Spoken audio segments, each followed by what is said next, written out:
Mae'n bleser mawr I fi fod yma heddi I agor Gemau Cymru, sef prosiect I adael ôl parhaol ar chwaraeon Cymru sydd wedi ysbrydoli gan y Gemau Olympaidd a Pharalympaidd.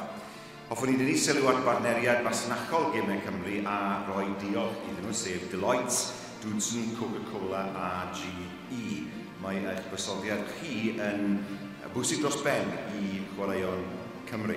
Diolch arbennig hefyd i'n partneriaid sector cyhoeddus, sef Awdurdod Lleol Caerdydd a Phrifysgol Morgannwg am eich cefnogaeth ac am fuddsoddi yn y digwyddiad unigryw hwn I ddatblygu chwaraeon yng Nghymru.